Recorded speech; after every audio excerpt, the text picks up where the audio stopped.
ഏവർക്കും ദേവദാരുവിലെ പുതിയൊരു അധ്യായത്തിലേക്ക് സ്വാഗതം.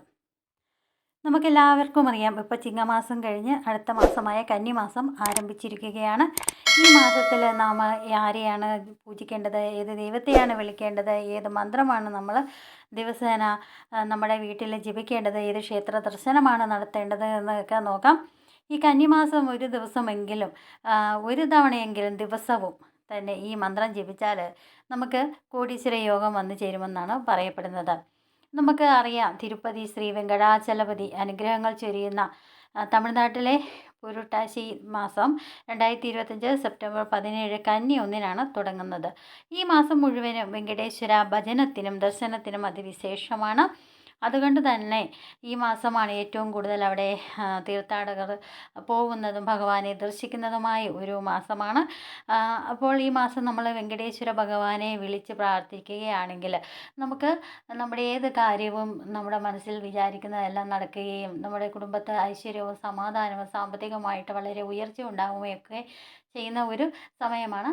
നമുക്ക് ക്ഷേത്ര ദർശനം നടത്താനായിട്ട് നമുക്ക് ദൂരക്കൂടുതലും അല്ലെങ്കിൽ നമ്മുടെ പരിമിതിയും നമ്മുടെ സാഹചര്യവശാൽ നമുക്ക് പരമാവധി എല്ലാവർക്കും തന്നെ പോകാനായിട്ട് സാധിക്കുകയില്ല. അതും കേരളത്തിലുള്ളവർക്ക് പ്രത്യേകിച്ചും തിരുപ്പതിയിൽ പോകുന്നവർ ചുരുക്കമാണ്. പക്ഷേ നമ്മൾ തിരുപ്പതിയിലെ വെങ്കടാചലപതിയെ വീട്ടിലിരുന്ന് നമുക്ക് വിളിച്ച് പ്രാർത്ഥിക്കാം. ഞാൻ ഈ പറയുന്ന മന്ത്രമൊക്കെ ജപിച്ചാൽ മതിയാവും. അപ്പോൾ ഈ മാസം മുഴുവനും വെങ്കടേശ്വര ഒരു മന്ത്രം ജപിച്ചാൽ അഭീഷ്ടസിദ്ധി ഉറപ്പായിട്ട് കരുതപ്പെടുന്നു. അതിനുവേണ്ടി എന്തൊക്കെയാണ് ചെയ്യേണ്ടത്? നമ്മുടെ ജീവിതത്തിൽ ഏറ്റവും ഉയർച്ച വേണമെന്ന് ആഗ്രഹിക്കുന്നവരാണ് നമ്മളെല്ലാവരും തന്നെയല്ലേ. അതിനു വേണ്ടിയിട്ട് നമ്മൾ അഹോരാത്രം പ്രയത്നിക്കുന്നതും ഓരോരുത്തരും അതുപോലെ തന്നെ കഷ്ടപ്പെടുന്നതും ധനം സമ്പാദിക്കുന്നതുമൊക്കെ നമ്മുടെ ജീവിതത്തിലെ ഉയർച്ചയ്ക്ക് വേണ്ടിയാണ്. ഓരോരുത്തരും നമുക്ക് തിരുപ്പതിയിൽ ഈ ദർശനം നടത്തിയാൽ നമ്മുടെ ജീവിതത്തിൽ വളരെയധികം ഉയർച്ചയും മാറ്റങ്ങളൊക്കെ ഉണ്ടാവും. അത് തിരുപ്പതി ശ്രീ വെങ്കടാചലപതി അനുഗ്രഹങ്ങൾ ചൊരിയുന്നത് ഈ മാസമാണെന്നാണ് പറയുന്നത്. അതായത് പുരുട്ടാശി മാസം എന്നാണ് പുരുട്ടാശി മാസം എന്നാണ് തമിഴ്നാട്ടിൽ പറയപ്പെടുന്ന ഈ മാസത്തെ, അതായത് കന്നിമാസത്തിൽ. ഈ മാസം മുഴുവനും വെങ്കടേശ്വര ഭജനത്തിനും ദർശനത്തിനുമൊക്കെ വളരെ അതിവിശേഷമായ ഒരു മാസമാണ്. അത് ഏകദേശം എല്ലാ ദിവസങ്ങളിലും തന്നെ ദർശിക്കാമെങ്കിലും ബുധനാഴ്ച ദിവസമാണ് തിരുപ്പതി ദർശനം നടത്തുന്നതും ഏറെ ഉത്തമമായിട്ട് കരുതപ്പെടുന്നത്. അത് നമുക്ക് വൈകുണ്ഠ മാസത്തിലെ ഏകാദശി നാളിൽ ഭഗവാനെ ദർശിച്ചാൽ സകല പാപങ്ങളിൽ നിന്നും മുക്തി ലഭിക്കും, അതുപോലെ തന്നെ മരണാനന്തരം മോക്ഷപ്രാപ്തിയും ലഭിക്കും എന്നുമാണ് പൊതുവെയുള്ളൊരു വിശ്വാസം. അതുകൊണ്ട് തന്നെ കന്നിമാസത്തിന് ഭഗവാനെ ഭജിക്കുന്നത് വളരെ ഉത്തമമായ ഒരു മാസമായിട്ടും കണക്കാക്കപ്പെടുന്നു. കന്നിമാസത്തിലെ ശനിയാഴ്ചകളിലാണ് തിരുപ്പതി ഭഗവാനെ ഭജിക്കേണ്ടത്. അഭീഷ്ടസിദ്ധിക്ക് അത് കാരണമായി തീരും.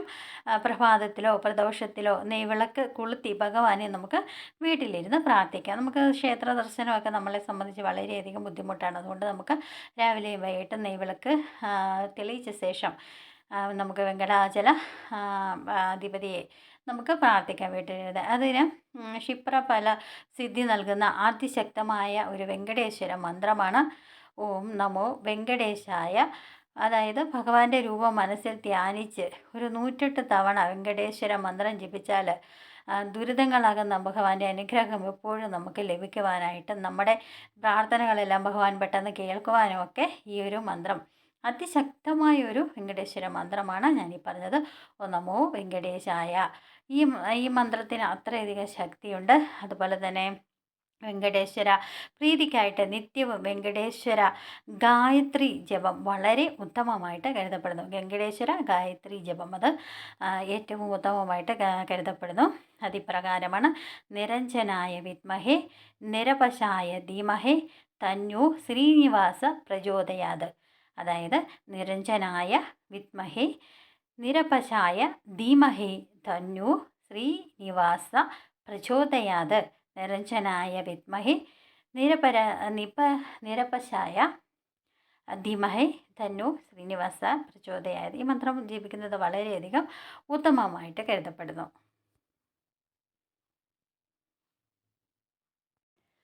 ആദ്യമായിട്ടാണ് നിങ്ങൾ എൻ്റെ ചാനൽ കാണുന്നതെങ്കിൽ ദയവായി സബ്സ്ക്രൈബ് ചെയ്യാൻ ശ്രമിക്കണേ. ഞാനിടുന്ന ഓരോ വീഡിയോയും നിങ്ങൾക്ക് ലഭിക്കുന്നതിനായിട്ട് ബെല്ലൈക്കൺ കൂടി ഒന്ന് സ്പർശിക്കുക. ഞാൻ ചെയ്യുന്ന ഈ വീഡിയോ നിങ്ങൾക്ക് ഇഷ്ടപ്പെടുന്നു എങ്കിൽ ലൈക്ക് ചെയ്യുക, ഷെയർ ചെയ്യുക. ഇതുപോലെയുള്ള വിശേഷങ്ങളുമായി അടുത്ത ഒരു അധ്യായത്തിൽ വരും വരെ നന്ദി, നമസ്കാരം.